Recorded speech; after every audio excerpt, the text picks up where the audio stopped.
So hello everyone, geography और rice में आप सभी का स्वागत है। और आज इस वीडियो में हम चैप्टर 3 पढ़ेंगे जो कि एनसीईआरटी 6 क्लास का होगा। इसके पहले मैंने दो चैप्टर कंप्लीट कर दिए हैं, जिसमें पहला चैप्टर है सौरमंडल में पृथ्वी और दूसरा चैप्टर है अक्षांश और देशांतर। आज हम इस चैप्टर में पढ़ेंगे कि पृथ्वी की कौन-कौन सी गतियां होती हैं और कितने प्रकार की होती हैं।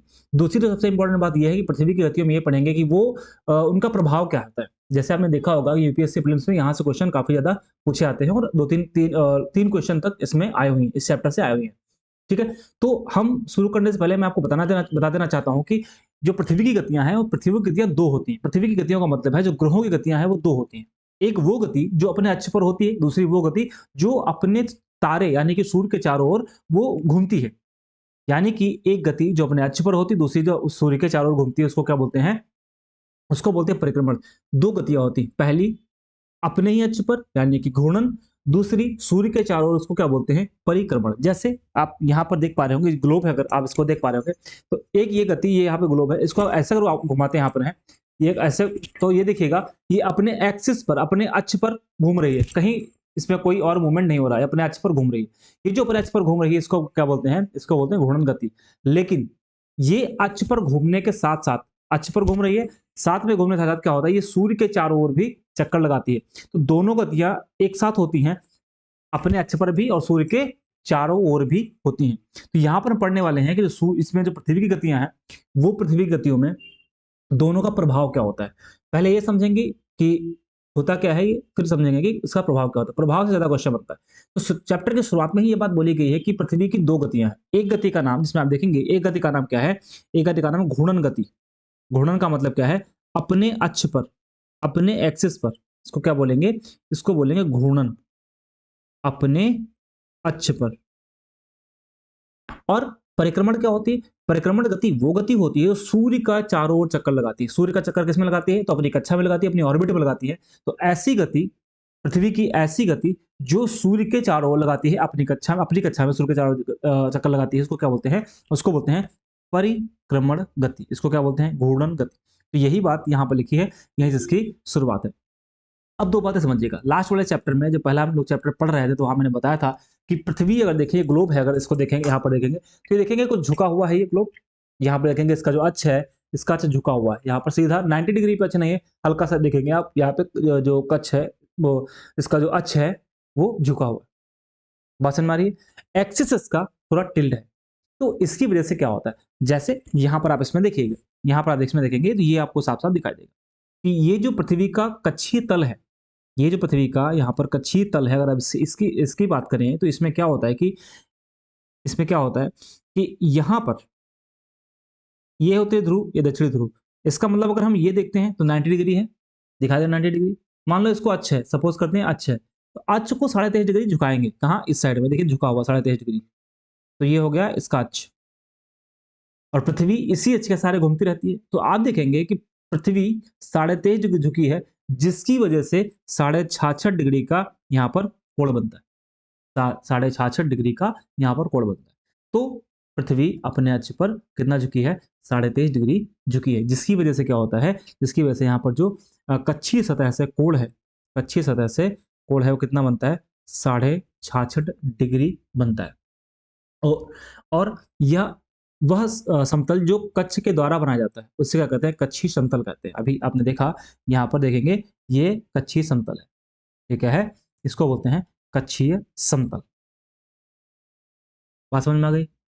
एक और बात, अगर आप इसमें देखेंगे, मान लीजिए सूर्य की किरण यहाँ से पड़ती है, इस साइड से सूर्य की किरण पड़ रही है इस पे, यहाँ पर सूर्य की किरण पड़ती है, तो आप देखेंगे सूर्य की किरण यहाँ तक पड़ेगी, इसके इस साइड में पड़ेगी। यहाँ पर, यहाँ से सूर्य की किरण पड़ती है तो इसके इस साइड में यहाँ तक पड़ेगी, ऐसे। एक सर्कल होगा यहाँ पर, एक ऐसा सर्कल होगा ऐसे, जिसमें लाइट होगी, जिसमें प्रकाश होगा, और इसके जो विपरीत दिशा में होगा, वहां पर प्रकाश नहीं होगा। फॉर एग्जाम्पल कि इधर सूर्य की लाइट पड़ रही है, तो यहाँ पर तो प्रकाश होगा, इसके विपरीत प्रकाश नहीं होगा। तो जिधर प्रकाश होगा उधर दिन होगा, जिधर प्रकाश नहीं पड़ेगा वहां दिन नहीं होगा, रात होगी। जिधर प्रकाश है वहां पर टेम्परेचर ज्यादा होगा, तापमान ज्यादा होगा, और जहां पर अंधेरा है वहां पर क्या होगा? वहां पर ठंडी ज्यादा होगी, क्योंकि तापमान कम है। तो एक ऐसा वृत्त जो दिन और रात को विभाजित करता है, उसको क्या बोलते हैं? प्रदीप्त वृत्त बोलते हैं। प्रदीप्त वृत्त बोलते हैं। यहाँ पर भी उसी का मेंशन किया गया है। प्रदीप्त वृत्त क्या है? आप इसमें बहुत अच्छे से समझ पाएंगे, जो किताब में एक डायग्राम बना हुआ, इमेज बनी हुई वो। कि ये पृथ्वी है यहाँ पर, और आप देख पाएंगे कि यहाँ पर एक अच्छी वृत्त बना, ये एक वृत्त बना हुआ है जिसको बोलते हैं प्रदीप्ति वृत्त। प्रदीप्त का मतलब क्या हो गया कि जो दिन और रात को डिवाइड करता है, कि यहाँ से दिन, यहाँ से रात शुरू होती है। अब एक और इंपॉर्टेंट बात है कि क्या ये प्रदीप्त वृत्त ध्रुवों को टच करता है? तो आंसर होगा नहीं। क्यों नहीं? क्योंकि अभी हमने बताया कि अगर ये 90 डिग्री पर होता, अच्छे जो है 90 डिग्री पर होता, तब तो इसको कट करता या उसको टच करता, लेकिन पृथ्वी हल्का सा क्या है, टिल्ड है। कितना झुकी हुई है? 13.5 डिग्री झुकी हुई है। इसलिए यहाँ पर आप देख सकते हैं, यहाँ उत्तरी ध्रुव है, यहाँ दक्षिणी ध्रुव है, और यहाँ पर क्या है, यह है प्रदीप्त वृत्त है। तो प्रदीप्त वृत्त जो होता है वो ध्रुवों को टच नहीं करता है, ध्रुवों को टच नहीं करता है। तो यही बात यहाँ पर लिखी है कि आप देखेंगे कि अगर, अच्छा इसकी बात बाद में करते हैं, पहले इसको समझिएगा। हाँ, यहाँ पर क्या लिखा हुआ है, ये देखिए कि यह व्रत अक्ष के साथ नहीं मिलता है। ये सीधा क्वेश्चन स्टेटमेंट में आ सकता है कि जो प्रदीप्त वृत्त क्या है उसको पूछ सकता है। ये ऐसा पूछ ले सकता है आपसे कि स्टेटमेंट 1 क्या पूछेगा, प्रदीप्त वृत्त के बारे में क्या सही है? यह दिन और रात को विभाजित करने वाला व्रत है, सही हो जाएगा। फिर ये कहेगा कि यह व्रत जो है वो अक्ष के साथ मिलता है, गलत हो जाएगा कि यह अक्ष के साथ नहीं मिलता है। इस बात को ध्यान में रखिएगा, ठीक है। तो एक बात, अभी ये पृथ्वी अपने अक्ष पर घूम रही है, घूम रही है। अगर मान लो ना घूमे तो क्या होगा? अभी घूम रही है, तो आप सोचिए यहाँ पर कोई स्थान है, कोई इस जगह मान लो कि, मान लेते हैं यहाँ पर ये इंडिया, यहाँ पर इस जगह स्थान है, कोई इंडिया है यहाँ पे। तो ये पृथ्वी अगर घूम रही है तो ऐसे घूम करके फिर से यहाँ पर दिखाई देगा, यहाँ पर आ जाएगा इस जगह, तो एक चक्कर पूरा हो जाएगा। लेकिन मान लो, अच्छा अभी सामने मान लो इधर लाइट पड़ रही, तो इधर उजेला है, फिर इधर क्या हो जाएगा, अंधेरा हो जाएगा। तो मान लो कि अगर पृथ्वी ये मूवमेंट करे, अगर मूव ही ना करे अपने अक्ष पे, तो क्या होगा? तो क्या होगा, सूर्य की लाइट एक तरफ पड़ती ही रहेगी तो गर्मी ही गर्मी हो जाएगी, एक तरफ पड़ेगी ही नहीं तो अंधेरा ही अंधेरा हो जाएगा और तापमान कम होकर ठंडी बढ़ जाएगी। ऐसी कंडीशन में क्या जीवन संभव है? आंसर है नहीं। क्यों? क्योंकि जीवन संभव होने के लिए बहुत ज्यादा एक्सट्रीम टेम्परेचर नहीं होना चाहिए, चाहे वो गर्म हो चाहे ठंडा हो। एक तरफ अंधेरा ही अंधेरा है, एक तरफ उजाला ही उजाला है, तो जीवन संभव नहीं हो पाएगा। तो यहाँ पर वही बात लिखी है कि अगर पृथ्वी घूर्णन करना बंद कर दे तो क्या होगा? तो एक तरफ क्या होगा, सूर्य के तरफ, मतलब सूर्य के साइड में जो पृथ्वी का भाग है हमेशा दिन होगा, जिसके कारण गर्मी होगी, और दूसरी तरफ हमेशा अंधेरा रहेगा, जिसके कारण पूरा वहां पर ठंडी होगी, और जीवन संभव नहीं हो पाएगा, जीवन संभव नहीं हो पाएगा। बात समझ में आ गई? तो एक बात तो क्लियर हो गई कि दिन जो घूर्णन गति है उससे क्या होता है, तो घूर्णन गति से क्या होता है, दिन और रात होता है। तो क्वेश्चन अगर आपसे पूछता है घूर्णन गति से क्या होता है, तो दिन और रात होता है। इसका मतलब है कि हमने अभी तक देखा कि घूर्णन गति, हमने क्या देखा, घूर्णन गति के बारे में समझा, घूर्णन गति के बारे में समझा। अब घूर्णन गति में पहली बात हमने पढ़ ली कि ये अपने अक्ष पर है, अक्ष पर होती है गति, पहली बात पढ़ ली। दूसरी बात क्या बताया कि 23.5 डिग्री ये अपना इसका अक्ष झुका हुआ है। और अभी मैंने आपको ग्लोब पर दिखाया कि एक चक्कर अपने अक्ष पर पूरा करती है, 360 डिग्री पूरा करती है, कब? 24 घंटे में। 24 घंटे में एक चक्कर पूरा होता है। और क्योंकि एक दिन 24 घंटे का होता है, दिन और रात मिलाकर के 24 घंटे का होता है, और वो भी चक्कर पूरा होता है, इसलिए इसको क्या बोलते हैं, इसको दैनिक गति बोलते हैं, क्योंकि रोज 360 डिग्री का चक्कर पूरा हो जाता है। और चौथी इंपॉर्टेंट बात, इसका प्रभाव क्या है, तो प्रभाव अभी आपने देखा, इसका प्रभाव है कि पृथ्वी पर दिन और रात का होना, दिन और रात का होना, ये इसका मेन प्रभाव है। इस बात को ध्यान रखिएगा, ठीक है। ये हो गई हमारी घूर्णन गति। दूसरी गति की बात करते हैं, अगर हम दूसरी गति की बात करें, दूसरी गति कौन सी हो जाएगी, तो परिक्रमण, परिक्रमण गति हो गई। पहले वाली क्या है, अपने अक्ष पर है, तो इसका फीचर क्या होगा, ये सूर्य का चक्कर लगाएगी। इस गति में क्या होगा, सूर्य का चक्कर, सूर्य का चक्कर लगाएगा। और कहां, अपनी कक्षा में, अपनी कक्षा में।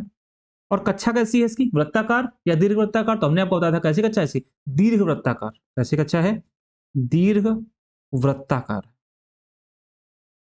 ये कक्षा कैसी है, दीर्घ वृत्ताकार। और एक चक्कर का पूरा होता है एक साल में, मतलब कि एक चक्कर का पूरा होता है एक साल में। एक साल का मतलब क्या होगा, 365 दिन। ये तो एक साल होता है, 365 दिन।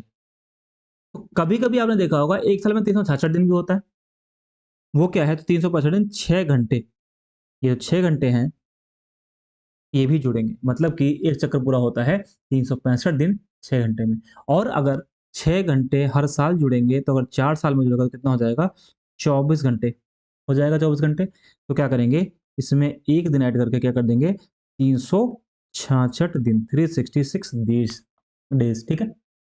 तो आपने देखा होगा कि जिस साल फरवरी 29 की होती है, उस साल एक साल में 366 दिन होते हैं। तो सामान्य रूप से अगर देखा जाए तो पृथ्वी अपना चक्कर कब पूरा करती है, 365 दिन 6 घंटे में। 4 साल में ये 6 6 घंटे जुड़ के 24 घंटे होते हैं, 24 घंटे मतलब एक दिन, जो दिन और रात मिला के 24 घंटा होता है एक हो जाएगा। और वो इसमें कब जुड़ जाएगा, 365 में जुड़ जाएगा, हो जाएगा 366। और इसमें फरवरी 29 दिन की होगी, यानी फरवरी क्या होगी, 29 दिन की होगी।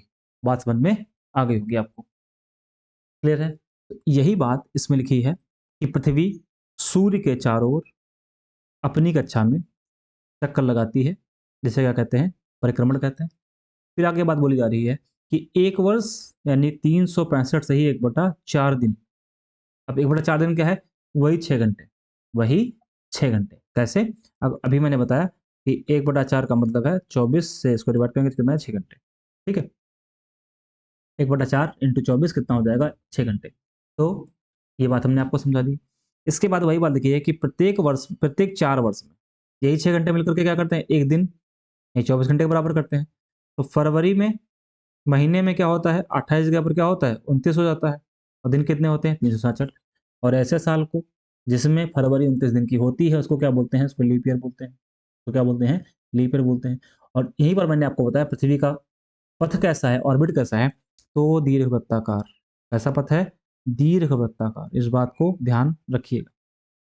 अब सवाल है कि होता क्या है इससे, मतलब कि परिक्रमण से क्या होता है, क्या उसका प्रभाव है। तो एक तो समझ लिया कि भाई जो घूर्णन गति है इसका प्रभाव समझ में खूब आ रहा है, घूर्णन गति का तो प्रभाव समझ में आ रहा है कि दिन रात का होना, दिन रात हो रहा है। लेकिन परिक्रमण गति का प्रभाव क्या है, इसके कई सारे प्रभाव। पहला प्रभाव क्या है, ऋतु परिवर्तन। क्या होता है, ऋतु में परिवर्तन होता है, जाड़ा सर्दी बसंत शरद, ये ऋतु परिवर्तन होता है। दूसरा, दिन और रात की अवधि में अंतर। अब एक बात आप ध्यान से समझिएगा, यहाँ पर कंफ्यूजन हो सकता है अगर आपसे पूछता है कि दिन और रात किसकी वजह से होता है, तो दिन और रात किसकी वजह से होता है, घूर्णन की वजह से होता है। लेकिन दिन और रात की अवधि में अंतर किसकी वजह से होता है, तो इसकी वजह से होता है परिक्रमण। अभी समझेंगे कैसे, राइट। जैसे आप देखते होंगे कि गर्मी में दिन बड़े होते रात छोटी होती है, और जाड़ों में रात बड़ी होती दिन छोटा होता है। वो किसकी वजह से हो रहा है, वो परिक्रमण की वजह से हो रहा है। तो दूसरा यहाँ पर इफेक्ट क्या है, दिन और रात की अवधि में अंतर। तीसरा इसका प्रभाव क्या है, अपसौर और उपसौर क्या होता है, समझते हैं अभी। चौथा क्या है यहाँ पर, 6 ध्रुवों पर 6 महीने का दिन और 6 महीने की रात। अब एक एक करके यहाँ पे समझते हैं। तो ये आप साइड में कहीं इसी एनसीईआरटी की किताब में लिख लीजिएगा कि इसका प्रभाव क्या है, इसका प्रभाव क्या है। एग्जाम में यही क्वेश्चन सबसे ज्यादा बनते हैं कि ऋतु परिवर्तन होता है, इसकी वजह से दिन और रात की अवधि में अंतर होता है। अपसौर और उपसौर, अपसौर और उपसौर की स्थिति होती है, और दोनों पर 6 महीने का दिन और 6 महीने की रात होती है। बात समझ में आ गई, तो एक एक करके ऐसे समझना हम शुरू करते हैं, ठीक है। ये जो यहाँ पर बना हुआ मैप, ये हम ऋतु परिवर्तन में जो इमेज बना हुआ है, इसको हम ऋतु परिवर्तन में जस्ट अभी तुरंत हम इसको समझेंगे क्या है, ठीक है। तो पहले समझते हैं अपसौर उपसौर क्या होता है, फिर समझते हैं दिन रात की अवधि में अंतर कैसे होता है, सारी बातें एक करके समझना शुरू करते हैं, ठीक है। देखिए, यहाँ पर समझिए कि अगर मैं आपसे बात करूं कि जो पृथ्वी है, जैसे यहाँ पर सन है, यहाँ पर सूर्य है, ठीक है। पृथ्वी कहाँ क्या कर रही है, अपना चक्कर यहाँ लगा रही है इसे। पृथ्वी अपना चक्कर, ये दीर्घवृत्ताकार हो गया। पृथ्वी यहाँ पर अपना चक्कर लगा रही है, ये अर्थ है, ये पृथ्वी है, ये पृथ्वी हो गई।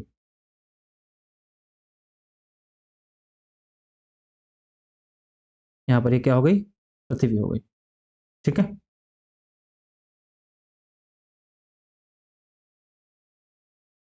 अब पृथ्वी चक्कर कहाँ लगाए, तो अपने अक्ष पर, ये आपने पढ़ रखा है कि अपने अक्ष पर क्या होता है, west to east, anti clockwise.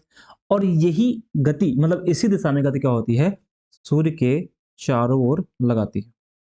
मतलब कि वेस्ट या एंटी क्लॉकवाइज बोल सकते हैं, एंटी क्लॉकवाइज यानी वेस्ट टू ईस्ट, यहाँ पे भी चक्कर लगाती है, ठीक।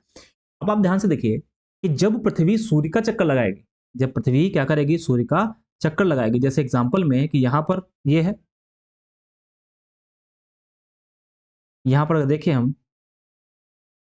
इस तरीके से तो यहाँ पर भी होगी। फिर अगर यहाँ पर देखें, अगर यहाँ पर देखें तो यहाँ पर भी होगी इस तरीके से। फिर अगर यहाँ पर देखते हैं तो यहाँ पर भी होगी इस तरीके से। चक्कर तो लगा रही है ना। आप एक बात देख पा रहे होंगे कि पृथ्वी और सूर्य के बीच में दूरी बदल रही है। यहाँ पर देखिए डिस्टेंस और यहाँ पर देखिए डिस्टेंस, देख पा रहे होंगे दो दूरियां हो गई। ये है मैक्सिमम डिस्टेंस, अधिकतम दूरी, अधिकतम, और ये है न्यूनतम, मिनिमम, न्यूनतम।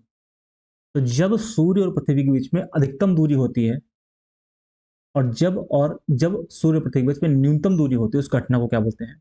तो जब अधिकतम दूरी होती है उसको क्या बोलते हैं? इसको बोलते हैं अपसौर। क्या बोलते हैं? अपसौर। और जब न्यूनतम दूरी होती है उसको क्या बोलते हैं? उपसौर।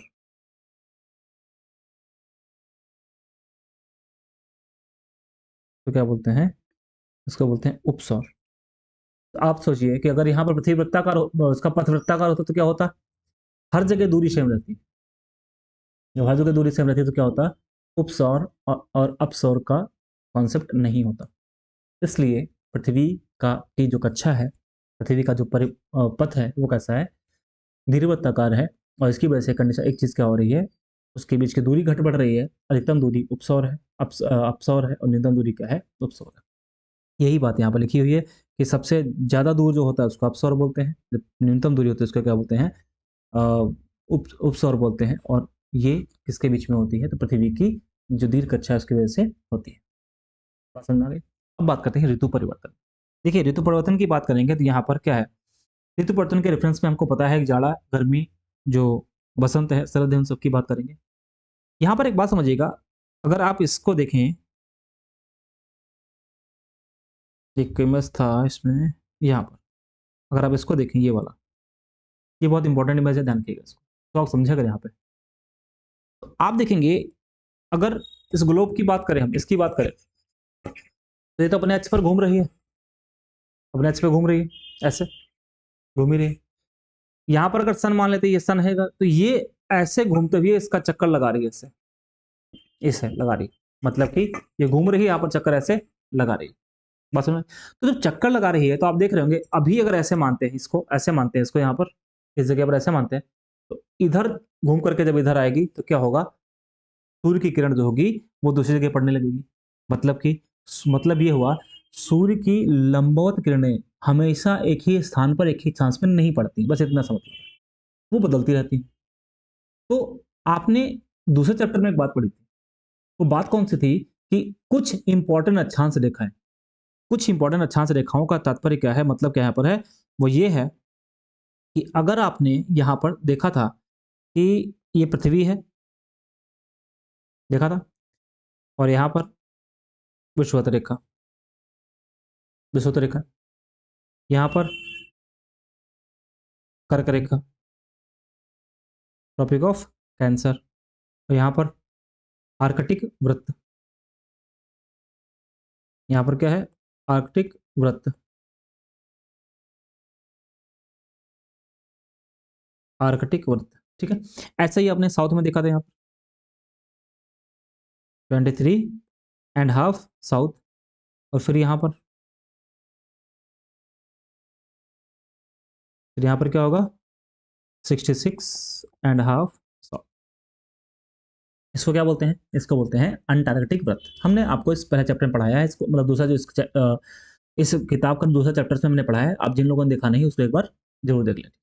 अब यहाँ पर बस इतनी सी बात समझनी आपको है कि सूर्य की किरण, सूर्य की किरण यहाँ पर और दो बार यहाँ पर, ट्रॉपिक ऑफ कैंसर पर, ट्रॉपिक ऑफ कैप्रिकॉर्न पर, और इक्वेटर पर, मतलब भूमध्य रेखा पर सूर्य की किरण लंबवत पड़ती है। ठीक, ना तो इसके ऊपर और ना ही इसके नीचे।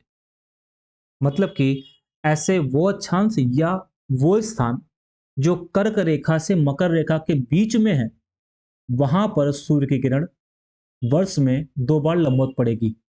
दूसरी इंपॉर्टेंट बात, कर्क रेखा पर साल में 1 बार, मकर रेखा पर साल में 1 बार, और इसके दोनों के बीच में जो भी स्थान है, फॉर एग्जाम्पल यहाँ पर कोई ए स्थान है तो इस पर सूर्य की किरण 1 साल में 2 बार लंबवत पड़ेगी, और कोई स्थान यहाँ पर बी है तो इस पर कभी भी सूर्य की किरण लंबवत नहीं पड़ेगी, क्योंकि सन इससे ऊपर नहीं होगा और सन यहाँ पर इससे नीचे नहीं होगा।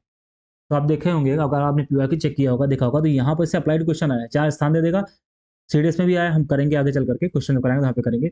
आपने देखा होगा एक क्वेश्चन कहता है कि निम्न में से ऐसा कौन सा स्थान है जहां पर सूर्य किरण लंबवत नहीं पड़ती। अब ध्यान समझिएगा, जो स्थान इस 23 या 23 के नीचे होगा वहां पर सूर्य की किरण लंबवत पड़ेगी, और जो नहीं नीचे होगा, ऊपर होगा, वहां पर लंबवत किरण नहीं पड़ेगी कभी भी। ठीक है, बात समझ में आ गई इतनी? तो हम इसको समझते हैं। पहली कंडीशन, जब सूर्य की किरण कर्क रेखा, ये क्या है, ये है कर्क रेखा, कर्क रेखा,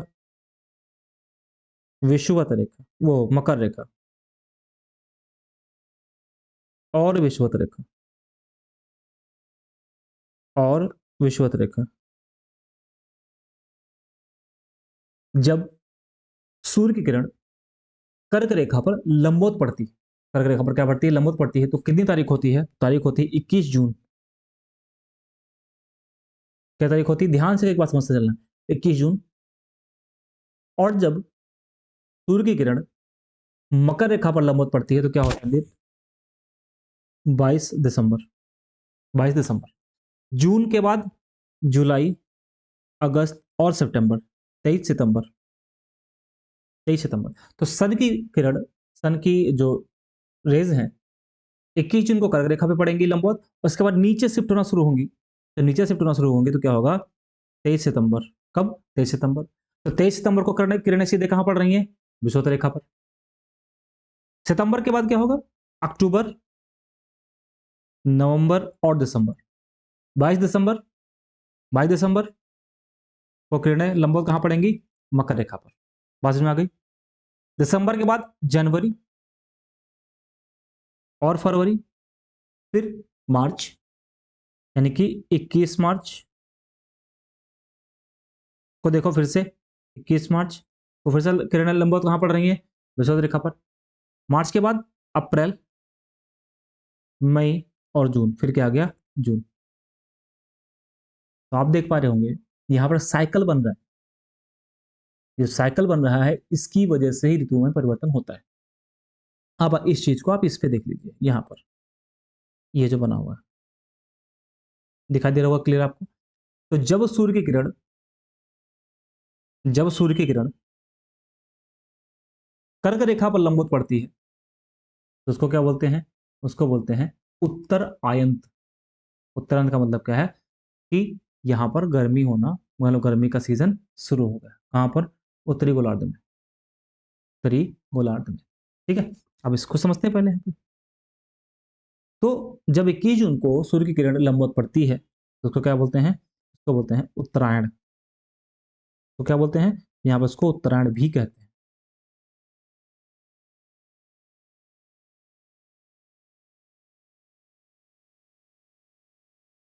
उत्तरायण कहते हैं, पहला। दूसरी बात, तो जिस भी लाइन पर, जिस भी अक्षांश पर सूर्य की किरण लंबवत पड़ेगी तो वहां पर प्रकाश ज्यादा होगा, ऊष्मा भी ज्यादा होगी, मतलब कि तापमान सबसे ज्यादा होगा उस दिन। किस दिन, 21 जून को। और अगर 22 दिसंबर को सूर्य की किरण मकर रेखा पर लंबवत पड़ती है तो सबसे तापमान कहां होगा, सबसे तापमान कहां होगा, मकर रेखा पर होगा। यहाँ पर तापमान ज्यादा है, और तापमान ज्यादा है तो उसके साथ साथ में यहाँ पर दिन की अवधि भी लंबी होगी। तो दिन की अवधि क्या होगी, दिन की अवधि क्या होगी, लंबी। दिन की अवधि क्या होगी, लंबी। और रात की अवधि क्या होगी, छोटी। रात की अवधि क्या होगी, छोटी, क्योंकि 24 घंटे का ही दिन है। तो जब सूर्य की किरण ज्यादा मिल रही है, सूर्य का प्रकाश ज्यादा मिल रहा है, तो इसका मतलब क्या है, इसका मतलब है कि यहाँ पर दिन ज्यादा होगा, रात और छोटी होगी। इसलिए गर्मियों में क्या होता है, इसलिए गर्मियों में दिन बड़े होते, रात छोटी होती है। बात समझ में आ गई। और उत्तरी गोलार्ध में क्या होता है, ग्रीष्म ऋतु होता है, ऋतु होता है। एक और इंपॉर्टेंट बात अगर ध्यान से समझे तो, कि जब सूर्य उत्तरायण होता है, जब सूर्य क्या होता है, उत्तरायण होता है। अगर हम बात कर लें यहाँ पर इस मैप की, एक और डायग्राम समझते हैं यहाँ पे, यहाँ पर इस पे समझिए। जब सूर्य उत्तरायण होता है तो इसका ये अक्ष है, ये इसका अक्ष हो गया। तो कंडीशन क्या है, 23.5 डिग्री झुका हुआ है, तो इसको झुका देते 23.5 डिग्री। यहाँ पे इसको रिसार्च कर देते हैं, मतलब झुका देते हैं। ये देखिए 23.5 डिग्री झुक गया यहाँ पर। ठीक। तो अगर सूर्य की किरण, अगर सूर्य की किरण, अगर सूर्य की किरणों की बात करें, यहां पर आती है, ये तो उत्तरी गोलार्ध हो गया, ये दक्षिणी गोलार्ध हो गया। ठीक। अगर सूर्य की किरण यहां पर सीधी पड़ती है इस पे, यहां पर देखिए मकर रेखा पर सीधी पड़ती है, इस पर सीधी पड़ती है ना। तो इसके ऊपर तो उत्तरी गोलार्ध है, इसके नीचे दक्षिणी गोलार्ध, नॉर्दर्न हेमिस्फीयर, सदर्न हेमिस्फीयर। तो आप देख रहे हैं कि जब ग्रीष्मांत होता है, तो उत्तरी गोलार्ध सूर्य के साथ ज्यादा झुका होता है। उत्तरी गोलार्ध सूर्य के साथ देखो ज्यादा झुका हुआ है, यहां पर देखो ये ज्यादा झुका हुआ है यहाँ पर। तो जब ज्यादा झुका हुआ है तो यहाँ पे प्रकाश भी ज्यादा मिलेगा, प्रकाश भी ज्यादा मिलेगा। ठीक है। तो पहली चीज हम लोगों ने समझ ली कि जब सूर्य उत्तरायण होता है, उत्तरायण होता है, तो क्या होता है, सूर्य 21 जून को उत्तरी गोलार्ध सूर्य की तरफ झुका होता है, ये मैंने आपको बता दिया। और सूर्य की किरणें कर्क रेखा पर सीधी पड़ती हैं, ये भी मैंने बता दिया। जिसकी वजह से उस क्षेत्र में उष्माधिक प्राप्त होती है, ये भी मैंने बता दिया। जब उष्माधिक प्राप्त होती है तो क्या होता है, तापमान ज्यादा होता है। उत्तरी ध्रुव सूर्य की तरफ झुका होता है, भाई साफ साफ देख लो यहाँ पर, आप देख लो इसमें, उत्तरी ध्रुव झुका हुआ है कि नहीं झुका हुआ है, बिल्कुल झुका हुआ है, तो झुका हुआ है। दक्षिण ध्रुव झुका नहीं है ज्यादा, मतलब उसके यहाँ पर लाइट नहीं पहुंच पा रही, सीधी किरणें नहीं पहुंच पा रही, तो जब सीधी किरणें नहीं पहुंचेंगे तो ठंडी होगी, है ना। यहाँ पर वही बात लिखी है कि जब हाँ, यहाँ पर उत्तरी ध्रुव रेखा के बाद 6 महीने का दिन लगातार होता है।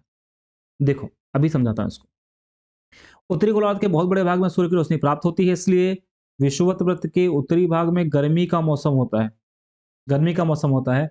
और जून को, जो मैंने आपको बताया भी, जून 21 जून को इन क्षेत्रों में दिन लंबा और रात छोटी होती है। इसे क्या कहते हैं, इसको कहते हैं उत्तर आयंत। इसका जस्ट अपोजिट क्या होगा, 22 दिसंबर को। 22 दिसंबर, अभी हमने क्या पढ़ा, उत्तरी ध्रुव के झुका हुआ है कौन, तो सूर्य की तरफ कौन झुका हुआ है, उत्तरी ध्रुव झुका हुआ है। लेकिन यहां पर एक और बात क्या समझनी, 22 दिसंबर को जब सूर्य की किरण मकर मकर रेखा पर लंबवत पड़ती है, तो दक्षिणी ध्रुव सूर्य की ओर झुका होता है, मकर रेखा पर सीधी किरणें पड़ती हैं। और क्योंकि सूर्य की किरणें मकर रेखा पर लंबवत पड़ती हैं, इसलिए यहाँ पर बहुत बड़े दिन होते हैं, बहुत छोटी रातें होती हैं। बात समझ आ गई। तो दक्षिणी गोलार्ध में सबसे लंबे दिन तथा सबसे छोटी रातें कौन सी होती हैं, रातें कब होंगी छोटी, इसी टाइम रातें छोटी होंगी। ठीक है, जैसा क्या लिखा यहाँ पे, लिखा भी है, जैसा इसके ठीक विपरीत होता है, इसको क्या बोलते हैं, इसको बोलते हैं दक्षिण आयंत बोलते हैं।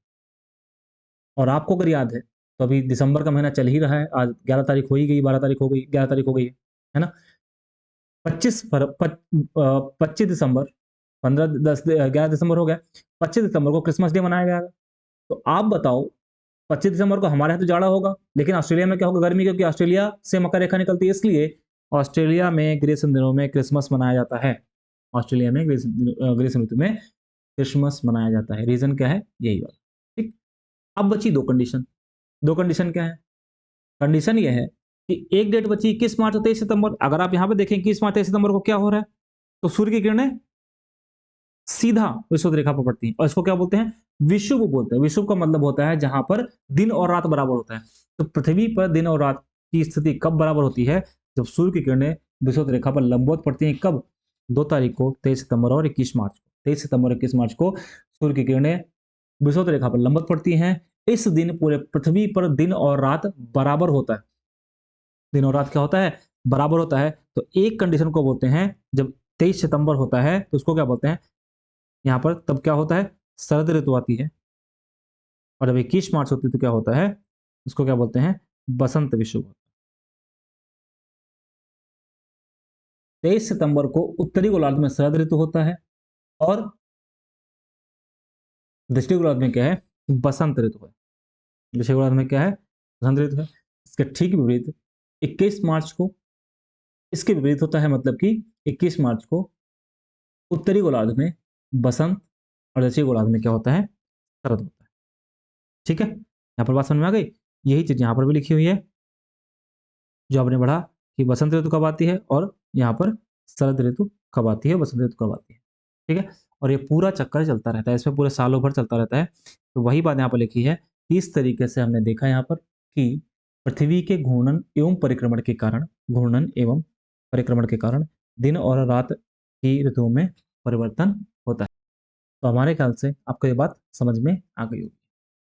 ठीक है, बाकी ये जो बाकी चीजें, मतलब मैं इसमें क्या कर रहा हूँ, मैं आपको इधर उधर चीजें नहीं पढ़ा रहा हूँ, जो इस किताब में दे रखा है बस उतना है, उससे थोड़ा हल्का सा ज्यादा। जब यही चीज हम 11th क्लास वाले में पढ़ेंगे या कहीं और पढ़ेंगे, तो फिर हम इसको और डिटेल में आपको बताएंगे। और भी चीजें हैं पढ़ने के लिए कि भाई घूर्णन का अगर आपने पढ़ा होगा या कुछ और किताबें देखी होंगी, तो दिन और रात का होना एक एक ही इसका प्रभाव नहीं है। घूर्णन गति का एक ही प्रभाव नहीं, और भी प्रभाव है। इस बुक में, इसमें चैप्टर में नहीं लिखा, तो हम इसको डिस्कस नहीं कर, हम कहाँ डिस्कस करेंगे, इसको डिस्कस करेंगे जब आने वाली क्लासेस होंगी वहां पर। ठीक है, तो इस तरीके से हमने इस पूरे चैप्टर को पढ़ लिया। कैसा लगा चैप्टर आप बताइएगा, अगर कोई सुझाव है तो जरूर बताइएगा। अब इसके बाद हम लोग अगला चैप्टर पढ़ेंगे, चैप्टर नंबर 4। और चैप्टर नंबर 4 है वो कौन सा है देख लेते हैं। इसमें चैप्टर नंबर 4 जो है, 3 हमने कंप्लीट कर लिया। इसमें कौन से चैप्टर हमने कंप्लीट किए हैं, इसमें ये हमने कंप्लीट कर लिया है। एक पहला वाला सौरमंडल में पृथ्वी, ग्लोब, अक्षांश देशांतर, और फिर क्या है, पृथ्वी की गतियां। अच्छा, मानचित्र वाला चैप्टर एग्जाम में नहीं आता, तो हमें इसको पढ़ना भी नहीं है। जरूरत लगेगी कुछ चीजें होंगे बता दूंगा, अगर उसको जरूरत नहीं है। अगले वीडियो में देखेंगे पृथ्वी के प्रमुख परिमंडल। ये अगला चैप्टर हमारा होगा, पृथ्वी के प्रमुख परिमंडल। इसको हम लोग पढ़ेंगे और फिर पढ़ेंगे स्थलों। ठीक है, तो कैसा लगा वीडियो जरूर बताइएगा। मिलते हैं अगले वीडियो में। बहुत बहुत धन्यवाद।